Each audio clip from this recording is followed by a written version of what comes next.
আওয়ামী লীগের সাধারণ সম্পাদক সাবেক মন্ত্রী ওবায়দুল কাদের কি সত্যি মারা গেছেন? এমন একটি গুঞ্জন কিন্তু চলছে বিভিন্ন সোশ্যাল মিডিয়াতে, কোনো গণমাধ্যমে। সেগুলোর ব্যাপারে তদন্ত হয়েছে যে খবরটা সত্য কিনা। কেন এই খবর? এই খবরের দায় কার? কেন হচ্ছে? আসলে এই খবরটি যদি হয়ে থাকে, ঘটনার সত্য মিথ্যা বলতে পারবো না। এর কারণ হচ্ছে যে ওবায়দুল কাদের নিজেই রহস্য তৈরি করেছেন। সবার খোঁজ পাওয়া যায়, একমাত্র ব্যক্তি ওবায়দুল কাদের যার কোনো খোঁজ নেই, যিনি মাসে মাসে যেতেন সিঙ্গাপুরে তার হার্টের অবস্থা চেক আপ করাতে। এখন কোথায় তিনি? এখন কি যাওয়া দরকার পড়ছে না সরকারি খরচে? যেহেতু নিজের খরচ দিতে হবে বলে তিনি এখন আর সিঙ্গাপুরে যাচ্ছেন না। তাহলে কোথায় যাচ্ছেন? কোথায় আছেন তিনি? এই রহস্য এখনো সুরাহা হয়নি। 7 মাস পার হলো। শেখ হাসিনা কোথায় আছে মোটামুটি সবাই জানে, দিল্লিতে। বাকি নেতাদেরও খোঁজ পাওয়া যায়, একমাত্র ব্যক্তি ওবায়দুল কাদের যার কোনো খোঁজ নেই। এই নিখোঁজ থাকার কারণটা কি? দলের সাধারণ সম্পাদক এত বড় লড়াই যে ওই বৈষম্যদেরকে সাইজ করতে ছাত্রলীগই যথেষ্ট।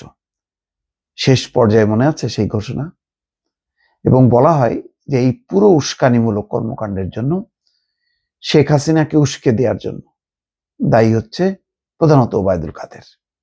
তার সাথে আবার অন্যরাও আছেন, আনিসুল হক, Salman F Rahman.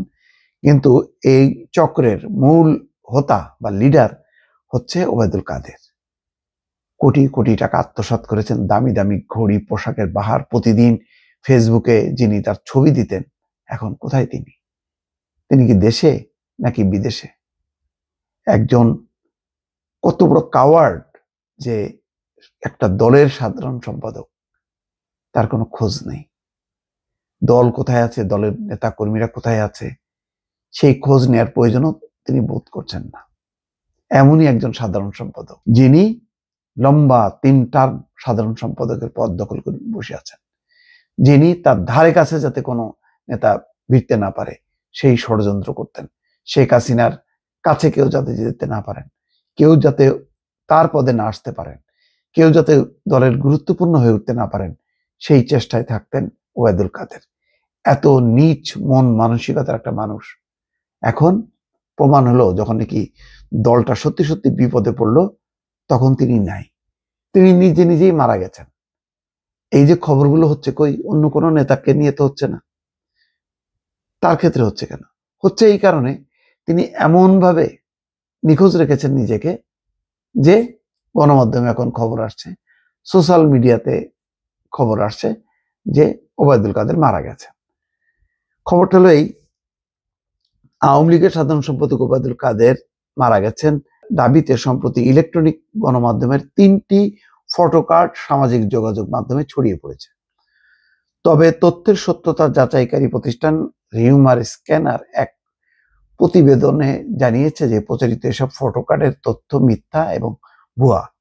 Rumour scanner টিমের অনুসন্ধানে জানা যায়, ওবায়দুল কাদের মারা গেছেন দাবিতে গণমাধ্যমগুলো তাদের ওয়েবসাইটে কোনো সংবাদ বা ফেসবুক পেজে কোনো ফটোকার্ড প্রকাশ করেনি। গণমাধ্যমগুলোর ডিজাইন নকল করে আলোচিত ফটোকার্ডগুলো প্রচার করা হয়েছে, অর্থাৎ বিভিন্ন পত্রিকার লোগো ব্যবহার করে ফটোকার্ড তৈরি করে সেটা সোশ্যাল মিডিয়ায় ছেড়ে দেওয়া হয়েছে। এই বিষয়ে অনুসন্ধানে আলোচিত ফটোকার্ডগুলোতে উল্লেখিত দাবিগুলো সত্যতা যাচাই প্রাসঙ্গিক একাধিক কিওয়ার্ড সার্চ করে গণমাধ্যম এবং সংশ্লিষ্ট অন্য কোনো নির্ভরযোগ্য সূত্রে এই দাবিগুলো সত্যতা পাওয়া যায়নি। পরবর্তীতে আলোচিত ফটোকার্ডগুলো পৃথকভাবে যাচাই করেও সত্যতা পায়নি রিউমার স্ক্যানার।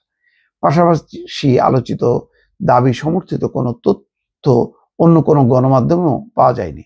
রিউমার স্ক্যানার বলেছেন, সুতরাং ওবায়দুল কাদের মারা গেছেন দাবিতে প্রচারিত ফটোকার্ডগুলো সম্পূর্ণ ভুয়া। আসলে এগুলি হয়তো ভুয়া, কিন্তু ওবায়দুল কাদের নিজেকেই নিজে মেরে ফেলছে, এটা অন্তত বলা যায়। ওবায়দুল কাদেরকে কোনো অসুস্থতা মারেনি, অন্য কোনো লোকজন মারেনি, তিনি নিজে নিজে আত্মহনন করেছেন অথবা নিজে নিজেকে মেরে ফেলছে। এইরকম আজব সাধারণ সম্পাদক পৃথিবীর কোনো দলে তৈরি হয়েছে কিনা আমার জানা নেই। দর্শক, ভালো থাকবেন। আল্লাহ হাফেজ।